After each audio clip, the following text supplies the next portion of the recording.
Hello friends, welcome back to my channel. आज हम लोग बीएड फर्स्ट ईयर के सिलेबस को डिस्कस करेंगे। बीएड का जो कोर्स है वो 2 साल का कोर्स होता है और आपको दोनों ईयर में एग्जाम देने पड़ते हैं। साथ ही अगर आपको कॉलेज एक ऑटोनोमस कॉलेज है तो वहाँ पे आपको टोटल 4 एग्जाम देने पड़ते हैं, मतलब सेमेस्टर 1, सेमेस्टर 2, सेमेस्टर 3 और सेमेस्टर 4 में। तो चलिए स्टार्ट करते हैं बीएड फर्स्ट ईयर के सिलेबस को। तो देख सकते हैं आप यहाँ पे दिया हुआ paper number, title of paper मतलब पेपर का जो भी नाम है और मार्क्स दिया हुआ है। तो हमारा कोर्स 1 जो है, पेपर नंबर है course 1 childhood and growing up जो कि है 100 मार्क्स का। Course 2 contemporary India and education 100 marks. Course 3 learning and teaching 100 marks. Course 4 है लैंग्वेज अक्रॉस द करिकुलम जो कि है 50 मार्क्स का। फिर है course 5 understanding disciplines and subjects, वो भी है 50 मार्क्स का। कोर्स 6 है जेंडर स्कूल एंड सोसाइटी, वो भी 50 मार्क्स का। नेक्स्ट है course 7A pedagogy of school subject part 1 जो कि 50 मार्क्स का। Course EPC 1 reading and reflecting on text जो कि 50 मार्क्स का। Course EPC 2 drama and art in education 50।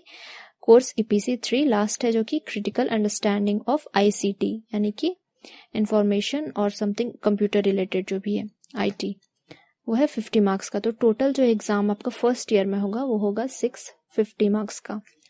तो चलिए एक एक करके सारे पेपर को डिस्कस करते हैं। तो हमारा है सबसे पहले course 1 childhood and growing up यानी कि अभिवृद्धि और विकास। इस कोर्स में या फिर इस पेपर में जो भी बच्चे में जन्म के बाद से उसके अडल्ट एज तक जो भी चेंजेस या फिर डेवलपमेंट होते हैं उन सबको कवर किया गया है। इसमें टोटल 5 यूनिट्स है और हर यूनिट्स में कुछ कुछ चैप्टर्स है। तो चलिए देखते हैं। फर्स्ट यूनिट है हमारा ग्रोथ एंड डेवलपमेंट, जिसमें बहुत सारे पॉइंट्स आप देख सकते हैं एक एक करके, या फिर आप वीडियो को स्टॉप करके भी पढ़ सकते हैं। नेक्स्ट है unit number 2 heredity and environment यानी अनुवांशिकता और वातावरण, मतलब बच्चे के लाइफ में हेरिडिटी से और साथ ही साथ वातावरण या फिर एनवायरनमेंट से जो भी बच्चे के लाइफ में चेंजेस होते हैं, डेवलपमेंट होते हैं, उन सबको यहाँ पे कवर किया गया। और हेरिडिटी और एनवायरनमेंट का जो भी बच्चे के लाइफ में क्या रोल है उन सबको यहाँ पे कवर किया गया है। नेक्स्ट है यूनिट 3 इंडिविजुअल डिफरेंसेस मतलब व्यक्तिगत विभिन्नता। आप देख सकते हैं कि आप में और आपके फ्रेंड में कुछ ना कुछ मेंटली या फिर बायोलॉजिकली या फिर आपके कल्चर में या फिर फिजिकली कुछ ना कुछ उसमें डिफरेंस होंगे। तो इसी को इस यूनिट में कवर किया गया है कि इंडिविजुअल डिफरेंस क्या होते हैं, उसका हमारे एजुकेशन में क्या इम्पैक्ट पड़ता है वगैरह वगैरह। नेक्स्ट है unit number 4 intelligence and creativity. Intelligence तो इसमें हम बुद्धि के बारे में पढ़ेंगे, उसके नेचर जो भी है, उसके स्कोप क्या है, साथ ही साथ बच्चे के जो भी टाइप होते हैं, मतलब बच्चे की जो भी बुद्धि होती है उसके टाइप जो भी, जैसे कोई गिफ्टेड है मतलब बहुत एक्स्ट्राऑर्डिनरी दिमाग, या फिर कह सकते हैं थोड़ा सा स्लो लर्नर है, या फिर मेंटली कोई चैलेंज्ड है। तो इस तरह से हम जितने भी टाइप्स हैं उनको पढ़ेंगे। साथ ही साथ क्रिएटिविटी मतलब कि मतलब सबसे पहले तो हम पढ़ेंगे क्रिएटिविटी होता क्या है, उसका मीनिंग क्या है। साथ ही साथ क्रिएटिविटी इन्हेंस करने में किसी बच्चे की लाइफ में टीचर का क्या रोल होता है वो भी हम इस यूनिट में देखेंगे। नेक्स्ट है यूनिट नंबर 5 पर्सनालिटी, जिसको हम कह सकते हैं व्यक्तित्व।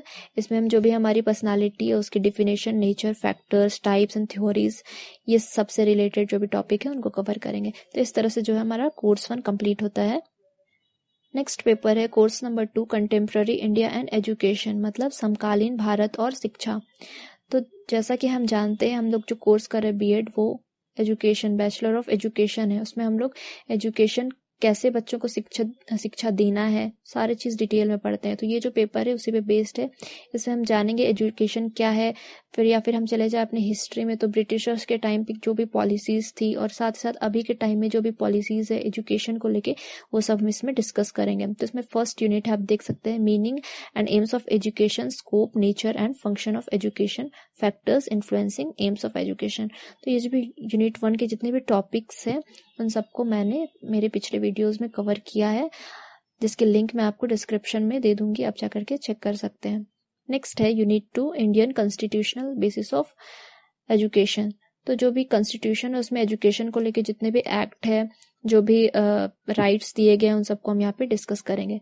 नेक्स्ट है unit number 3 background of policy of education in British India. Unit number 4 policy framework of public education in India. तो ये जो भी है एजुकेशन को लेकर 1986 के बाद जो भी पॉलिसीज बनाई गई और अभी भी बहुत सारे चल रहे हैं, तो उन सबको यहाँ पे हम लोग डिस्कस करेंगे। आप एक एक करके इसे पढ़ सकते हैं पॉज करके। नेक्स्ट है course number 3 learning and teaching, यानी कि अधिगम और शिक्षण। तो इसमें जो भी हम लर्निंग क्या होती है या फिर टीचिंग क्या होती है, इन दोनों का क्या रिलेशन है, वो सब पढ़ेंगे। तो सबसे पहला है हमारा यूनिट 1 लर्निंग प्रोसेस, यानी सीखने की जो भी प्रक्रिया होती है उसके बारे में पढ़ेंगे। जैसे देख सकते हैं आप, डेफिनेशन है, मीनिंग है, कैरेक्टरिस्टिक है, या जो भी फैक्टर्स इन्फ्लुएंस करते हैं लर्निंग को, ये सब हम देखेंगे यहाँ पे।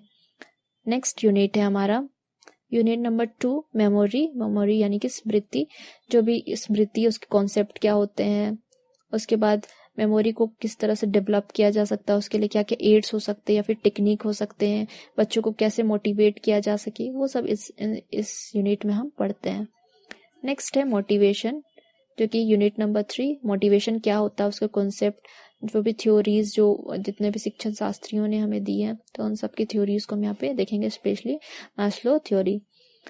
नेक्स्ट है unit number 4 guidance and counselling, यानी कि परामर्श और मार्गदर्शन।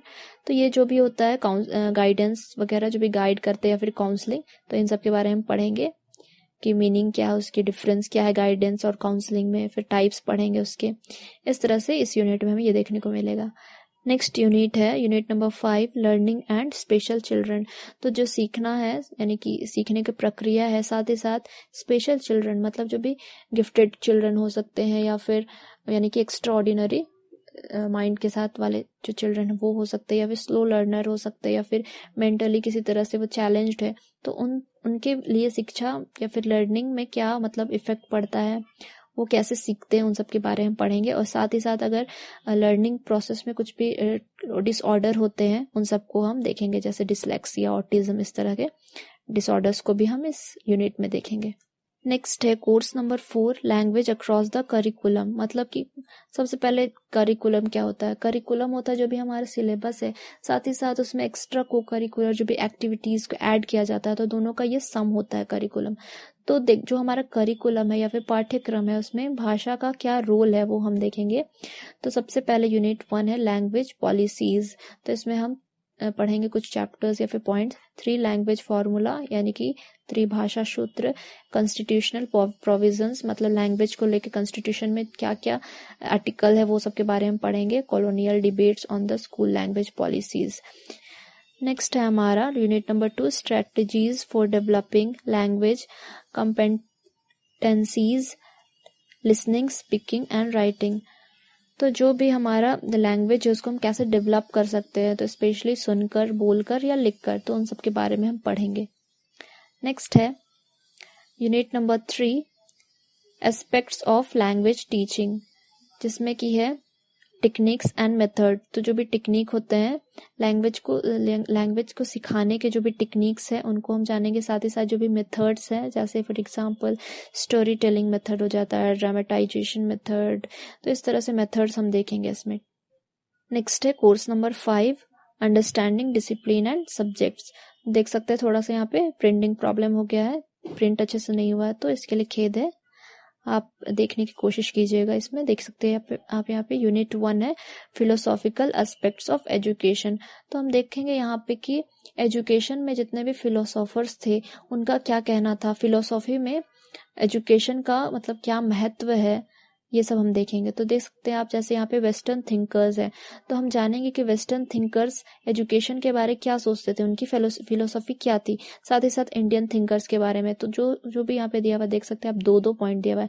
तो आपको यहाँ पे इस यूनिट में दो वेस्टर्न थिंकर्स के बारे पढ़ना है और 2 इंडियन थिंकर्स के बारे।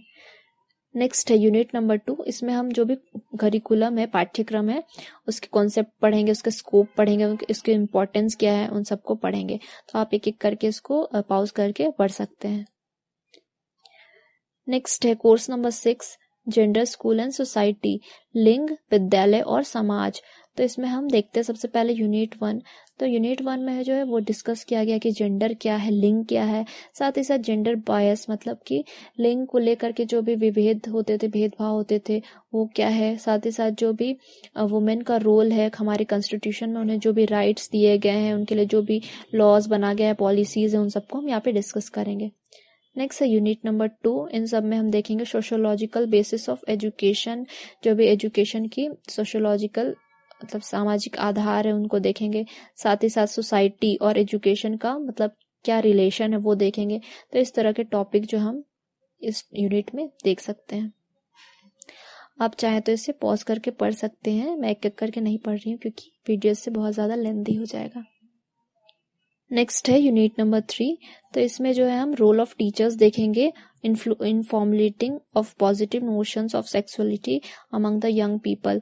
तो इस तरह से हम देखेंगे कि जो भी टीचर का जेंडर बायस को लेके, जो भी उस जेंडर बायस को लेके जितनी भी नेगेटिविटी है, जो भी समाज में नेगेटिविटी है जो कि हम देखने को मिलती है, तो उन सबको वो किस तरह से खत्म करने में अपना रोल प्ले करती हैं। साथ ही साथ जो भी बच्चे हैं जो कि अभी अडल्ट एज में जाने वाले हैं, यंग पीपल हैं, उनमें किस तरह से वो पॉजिटिव थॉट्स या फिर पॉजिटिव थिंकिंग डेवलप करती है, उन सबको इस यूनिट में हम देखेंगे।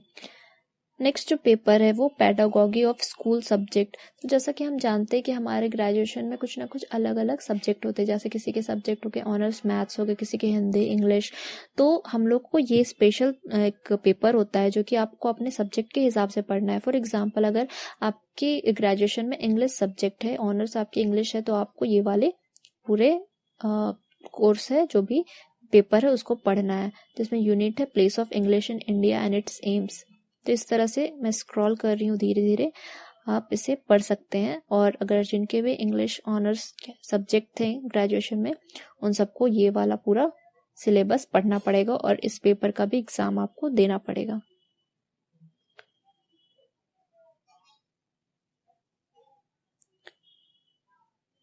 तो इस तरह से आप देख सकते हैं।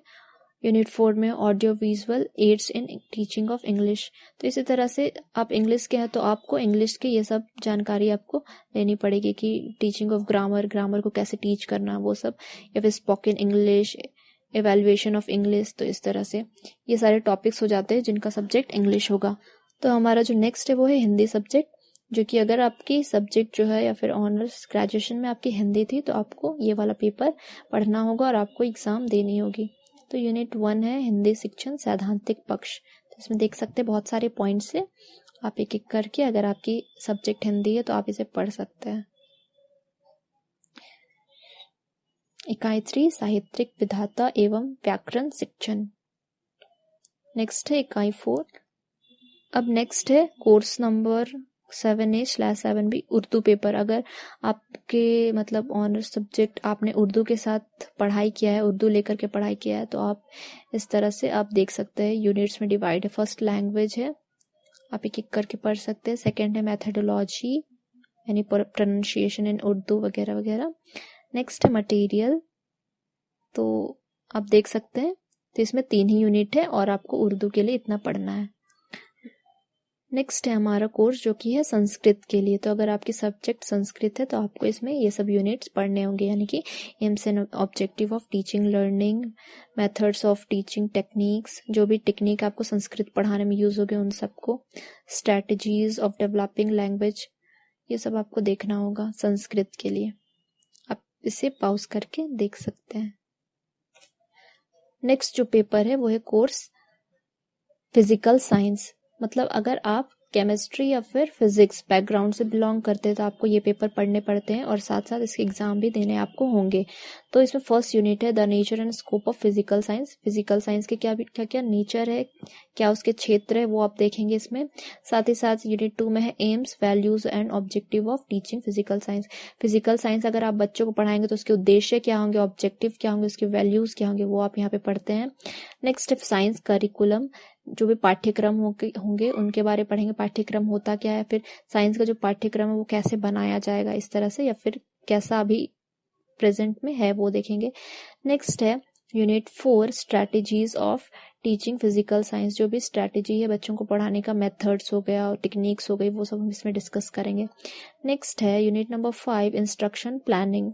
तो जो भी है प्लानिंग हम देखते हैं कि विजुअल मतलब कि देखने वाले एड्स क्या क्या, उन सब के बारे में देखेंगे। ऑडियो विजुअल, ऑडियो, इस तरह से हम देखते हैं। नेक्स्ट है यूनिट नंबर 6। तो आप देख सकते हैं यहाँ पे जो है फिर से प्रिंटिंग थोड़ा सा खराब है, तो आप समझने की कोशिश कीजिएगा। साइंस क्लब वगैरह है, म्यूजियम, ये सब है। नेक्स्ट है एवेल्युएशन। तो जो भी एवेल्युएशन का कॉन्सेप्ट है तो यहाँ पे हम डिस्कस करते हैं। तो इस तरह से जो है हमारा फिजिकल साइंस वाला कोर्स कंप्लीट होता है। नेक्स्ट जो है वो है कोर्स लाइफ साइंस। तो अगर आप बायोलॉजी बैकग्राउंड से बिलोंग करते हैं तो आपको ये वाले पेपर पढ़ने पड़ती है और इसके एग्जाम आपको देने पड़ेंगे। तो इसमें फर्स्ट यूनिट है the nature and scope of life science. Life science के क्या क्या नेचर है, प्रकृति है या फिर क्षेत्र है, उन सबको देखेंगे। फिर यूनिट 2 में हमारा डेवलपमेंट ऑफ इंस्ट्रक्शनल मटेरियल, जो भी है हमारे लेसन प्लान वगैरह में इसमें देखेंगे। नेक्स्ट है aids to science teaching. Science teaching मतलब कि लाइफ साइंस पढ़ाने के लिए आप कौन कौन सा एड्स यूज कर सकते हैं, उसके इम्पोर्टेंस क्या है, वो हम इसमें देखेंगे। नेक्स्ट है unit number 4 science curriculum, science library and text book. जो भी साइंस के करिकुलम है, साथ ही साथ जो भी लाइब्रेरी है, टेक्स्ट बुक किस तरह से होने चाहिए, उसके क्या क्या क्वालिटीज होने चाहिए, जो भी करिकुलम है उसके प्रिंसिपल्स क्या है, वो सब हम देखेंगे। साथ ही साथ साइंस लाइब्रेरी के बारे में भी जानेंगे कि वो किस तरह से होना चाहिए, एक अच्छा साइंस लाइब्रेरी इस टाइप का। नेक्स्ट है यूनिट नंबर 5। फिर से आप देख सकते हैं प्रिंटिंग थोड़ा सा खराब है, आप समझने की कोशिश कीजिएगा। Approaches and methods of teaching life science. तो जो भी लाइफ साइंस पढ़ाने के जो भी मेथड्स होंगे, जो भी टेक्निक होगी, उन सबको हम यहाँ पे देखेंगे। तो आप देख सकते हैं for example inquiry, problem solving, lecture cum demonstration. तो ये मेथड्स के नाम है, ये आप आगे पढ़ेंगे। नेक्स्ट है unit number 6 planning and management of science laboratory. तो अगर साइंस लैबोरेटरी होगा तो उसको किस तरह से मैनेज किया जाएगा, क्या क्या ऑपरेटर्स होंगे, उन सबको हम यहाँ पे पढ़ते हैं। नेक्स्ट है unit number 7 evaluating outcome of science teaching, concept of evaluation. जो भी इवैल्यूएशन वाला कॉन्सेप्ट है लाइफ साइंस में, उन सबको यहाँ पे हम देखेंगे। तो इस तरह से ये वाला जो कोर्स है हमारा लाइफ साइंस वाला, वो कंप्लीट होता है। जो है वो है हमारा मैथमेटिकल साइंस। मतलब अगर आप मैथ्स बैकग्राउंड से, आपके ऑनर्स मैथ थी ग्रेजुएशन में, तो आपको ये वाला पेपर पढ़ना पड़ता है, जिसमें फर्स्ट यूनिट है नेचर ऑफ मैथमेटिक्स। मतलब मैथ्स के क्या क्या प्रकृति है, उन सबको पढ़ेंगे कि, और जो भी लोगों का या फिर जो भी कह सकते हैं मैथमेटिशियंस का जो भी मैथ्स के लिए कॉन्ट्रीब्यूशन है, उन सबको हम यहाँ पे देखेंगे। साथ ही इम्पोर्टेंस ऑफ मैथमेटिक्स देखेंगे हमारे डेली लाइफ में। नेक्स्ट है unit 2 AIIMS and objective of mathematics. Mathematics के क्या एम्स एंड ऑब्जेक्टिव्स हैं, उन सबको हम यहाँ पे देखेंगे। साथ ही साथ मेथड्स, टीचिंग टेक्निक क्या है मैथ्स पढ़ाने की, वो सब हम यहाँ पे देखते हैं। नेक्स्ट है unit number 3 special program and motivational schemes for gifted child. जो भी गिफ्टेड चाइल्ड है उनके लिए आप क्या और अच्छा कर सकते हो, उन सबको हम यहाँ पे देखेंगे। गिफ्टेड चाइल्ड का मतलब होता है जो कि बहुत एक्स्ट्रा ऑर्डिनरी रहते हैं, वो नॉर्मल बच्चों के अपेक्षा उनकी IQ ज़्यादा होती है, या वो बहुत जल्दी फास्ट लर्न कर पाते हैं। तो उन सब के लिए आप क्या क्या स्पेशल प्रोग्राम करेंगे, कैसे उसको मोटिवेट करेंगे उनको, ये सब यहाँ पे देखेंगे। नेक्स्ट है यूनिट नंबर 4 मैथमेटिक्स टीचर। जो भी मैथ्स के टीचर होंगे उनके क्वालिटीज़ क्या होना चाहिए, क्वालिफिकेशंस क्या होना चाहिए, ये सब हम यहाँ पे देखते हैं। नेक्स्ट है unit number 5 curriculum and text book of mathematics. तो मैथ्स का जो करिकुलम है स्कूल में वो कैसा होना चाहिए, उसके टेक्स्ट बुक कैसे होना चाहिए, टेक्स्ट बुक की कैरेक्टरिस्टिक क्या क्या होना चाहिए, वो सब यहाँ पे देखते हैं। नेक्स्ट है unit number 6 mathematics room and equipments. तो मैथ्स के जो लेबोरेटरी होते हैं उनमें क्या क्या इक्विपमेंट्स होने चाहिए, रूम कैसे होना चाहिए, बच्चों को आप किस तरह के एक्टिविटीज़ कराएं कि उनका मैथमेटिक्स के क्षेत्र में उनका और ज्ञान बढ़े, साथ ही साथ उनका विकास हो, इन सबको यहाँ पे देखेंगे। नेक्स्ट है unit number 7 instructional material. Instructional material में है type, importance, uses and special reference of following visual aids. तो हम कुछ मटेरियल जो कि हम अपने टीचिंग में यूज़ करते हैं, टीचिंग एड्स, उन सब के बारे में देखेंगे। ऑडियो विजुअल या फिर ऑडियो एड्स, विजुअल एड्स, इन सबको हम यहाँ पे देखते हैं। नेक्स्ट है unit number 8 making a lesson plan and construction of achievement test in mathematics. तो हम किस तरह से मैथ्स के लेसन प्लान बना सकते हैं, तो इन सबको हम देखेंगे। साथ ही साथ प्रोजेक्ट किस तरह से डिज़ाइन करना है मैथ्स में, उन सबको हम यहाँ पे इस यूनिट में देखेंगे। नेक्स्ट है unit number 9 popularising mathematics. Next जो कोर्स है हमारा वो है होम साइंस। होम साइंस यानी गृह विज्ञान। तो इसमें गृह विज्ञान में अगर आपके सब्जेक्ट रही होंगी गृह विज्ञान तो आप यहाँ पे इन पेपर को देख सकते हैं। तो इसमें यूनिट 1 है meaning and scope of home science. Home science के क्या मीनिंग है, क्या क्षेत्र है, इस तरह से। साथ ही साथ methods and approaches of teaching home science, क्या क्या मेथड्स एंड टेक्निक है, अप्रोचेस है होम साइंस को पढ़ाने का। नेक्स्ट है teaching learning process in home science. Home science में आप कैसे पढ़ाते हैं बच्चों को, बच्चे क्या सीखते हैं, बच्चे का कैसे डेवलपमेंट होता है। टीचिंग ऑफ फूड, साथ ही साथ बच्चों को आप फूड के बारे में बताते हैं, हेल्थ क्या होता है वो बताते हैं, न्यूट्रिशन क्या होता है वो बताते हैं। तो इस तरह से इसमें हम ये वाला चीज़ देखते हैं। नेक्स्ट है unit number 4 audio visual aids in teaching home science. Home science पढ़ाएंगे तो आप कौन कौन से एड्स यूज़ करेंगे, स्पेशली ऑडियो विजुअल एड्स जो भी यूज़ करेंगे उन सबको हम यहाँ पे देखेंगे। नेक्स्ट है हमारा unit number 5 home science teacher, मतलब कि जो भी क्वालिटीज़ होंगे, कैरेक्टरिस्टिक होंगे होम साइंस टीचर के, उन सबको हम यहाँ पे देखते हैं। नेक्स्ट है यूनिट नंबर 6 करिकुलम कंटेंशंस, मतलब यहाँ पे हम जानेंगे करिकुलम कैसा होना चाहिए होम साइंस के लिए, क्या क्या प्रिंसिपल होंगे, क्या क्या कॉन्सेप्ट होंगे, उन सबको यहाँ पे देखेंगे। नेक्स्ट है लेसन प्लानिंग। आप कभी भी होम साइंस का क्लास लेने जा रहे हैं तो आप किस तरह से लेसन प्लान बनाएंगे बच्चों को पढ़ाने से पहले, उन सबको हम यहाँ पे देखते हैं। नेक्स्ट है यूनिट नंबर 8 इवैल्यूएशन इन होम साइंस टीचिंग। तो जो भी मूल्यांकन होंगे उन सबको हम यहाँ पे देखेंगे होम साइंस में। नेक्स्ट जो है हमारा कोर्स वो है हिस्ट्री मेथड। तो आप देख सकते हैं एक एक करके, मैं पढ़ नहीं रही हूँ, आप पॉज करके पढ़ सकते हैं। तो यहाँ पे अब हमारा सोशल स्टडीज वाला जो भी सब्जेक्ट है उनसे रिलेटेड जो भी यूनिट्स है वो सभी दिए हुए हैं। तो ये हो गया हमारा हिस्ट्री सब्जेक्ट का। आप चाहे तो इसे पॉज करके पढ़ सकते हैं।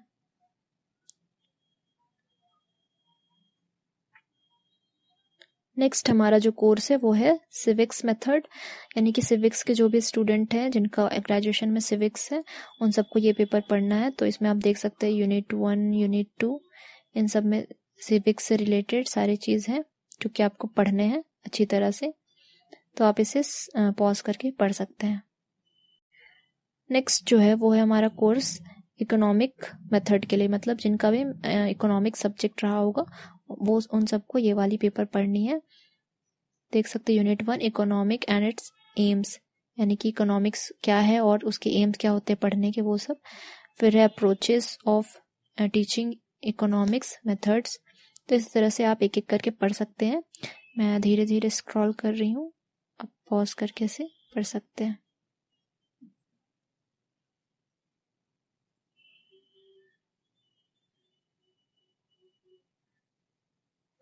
तो इस तरह से जो है हमारा इकोनॉमिक्स वाले में टोटल 7 यूनिट्स दी हुई है। नेक्स्ट है हमारा जो कि है ज्योग्राफी पेपर, ज्योग्राफी मेथड के लिए। तो इसमें भी देख सकते हैं एक एक करके unit wise nature and scope of geography. तो आप अगर ज्योग्राफी के स्टूडेंट हैं तो आप इसे एक एक करके देख सकते हैं। कॉन्सेप्ट ऑफ ज्योग्राफी, तो आप देख सकते हैं ज्योग्राफी वाले पेपर में फिर से यहाँ पे प्रिंटिंग मिस्टेक है, थोड़ा प्रॉब्लम है, तो मैं पढ़ देती हूँ line by line. Planning the geography curriculum, it's importance, basic principles and teaching of curriculum construction for different levels. Then unit 5 correlation of geography with other subjects, यानी कि ज्योग्राफी का अदर सब्जेक्ट के साथ क्या रिलेशन है वो। Next है unit number 6 local geography, its meaning, significance and usefulness. Next है unit number 7 method of teaching geography, मतलब ज्योग्राफी को किस किस मेथड से पढ़ाना उन सबको यहाँ पे हम सीखेंगे। तो इस तरह से देख सकते हैं आप यूनिट 14 तक दी हुई है, देख सकते हैं आप एक एक करके यहाँ पे पढ़ सकते हैं या फिर आप यहाँ पॉज कर सकते हैं। तो इस तरह से जो है हमारा ज्योग्राफी मेथड कंप्लीट होता है। नेक्स्ट है अब कॉमर्स मेथड, मतलब जो भी स्टूडेंट्स या फिर जो भी आप लोग अगर कॉमर्स बैकग्राउंड से बिलोंग करते हैं, मतलब आपके सब्जेक्ट जो थे वो इंटर साथ ही साथ ग्रेजुएशन में कॉमर्स थी, तो आप इसे देख सकते हैं। इस पेपर को आपको स्पेशली पढ़ना है और आपको इसी पेपर का एग्जाम देना है। तो यूनिट 1 में है कॉन्सेप्ट ऑफ कॉमर्स, आप पढ़ सकते हैं एक एक करके। Then unit 2 planning, lesson planning वगैरह इसमें। नेक्स्ट है यूनिट 3 मेथड ऑफ टीचिंग।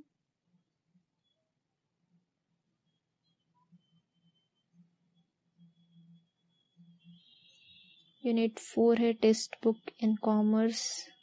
तो इस तरह से टोटल 6 यूनिट आपको कॉमर्स मेथड में पढ़ना है। तो आप एक एक करके इसे पॉज करके पढ़ सकते हैं। तो इस तरह से हमारा ये वाला मेथड कंप्लीट होता है।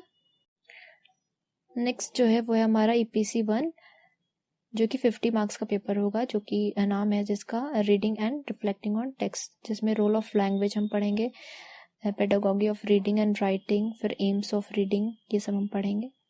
तो इस तरह से EPC 1 जो है आप देख सकते हैं। नेक्स्ट है हमारा EPC 2, जिसमें हम लोग को drama and art in education पढ़ना है। मतलब कि ड्रामा और आर्ट से रिलेटेड जो भी एजुकेशन है वो करेंगे। इसमें प्रैक्टिकल वर्क हो जाते हैं, मतलब आपको कॉलेज में प्रोग्राम्स वगैरह में आप पार्टिसिपेट कर सकते हैं। आपको ड्रामा से रिलेटेड एजुकेशन दिया जाता है, साथ ही साथ आर्ट से रिलेटेड एजुकेशन दिया जाता है, कुछ थ्योरीज बताई जाती हैं। तो इस तरह से EPC 2 कंप्लीट होता है। नेक्स्ट जो है हमारा EPC 3, जो कि अगेन 50 मार्क्स का है, critical understanding of ICT, computer and technology से रिलेटेड आपको इसमें जानकारी या फिर ये शिक्षा दी जाती है। जैसे यूनिट 1 में कॉन्सेप्ट ऑफ ICT और ICT इन एजुकेशन, मतलब कि टेक्नोलॉजी का या फिर कह सकते कंप्यूटर का आज के एजुकेशन सिस्टम में या फिर एजुकेशन में क्या इंपॉर्टेंस है, उन सबको हम यहाँ पे पढ़ते हैं। साथ ही साथ टीचिंग लर्निंग मटेरियल, आप कंप्यूटर जब भी पढ़ते हैं तो उसमें कौन कौन से टीचिंग मटेरियल्स आप यूज़ कर सकते हैं। तो इस तरह से आप देख सकते हैं, ऑडियो मटेरियल्स, वीडियो सब। नेक्स्ट है unit number 3, emerging communication satellite, इन सब के बारे में यहाँ पे हम पढ़ेंगे, मोबाइल सर्विस। फिर लास्ट जो है हमारा वो है unit number 4, computer in teaching learning, computer in evaluation, computer का क्या इंपॉर्टेंस है, उन सबको हम पढ़ेंगे। तो इस तरह से जो है ये पेपर है वो हम लोग को EPC 3 50 मार्क्स का, जो कि इसमें हम लोग को कम्प्लीटली कंप्यूटर के बारे पढ़ना है कि हमारे एजुकेशन में कंप्यूटर का क्या इंपॉर्टेंस है, या फिर टीचिंग लर्निंग प्रोसेस में हम कंप्यूटर को किस तरह से यूज़ कर सकते हैं, टेक्नोलॉजी को किस तरह से यूज़ कर सकते हैं, इन सब के बारे हम यहाँ पढ़ेंगे। तो इस तरह से जो हमारा सिलेबस है वो कम्प्लीट होता है और टोटल मार्क्स जो हो गया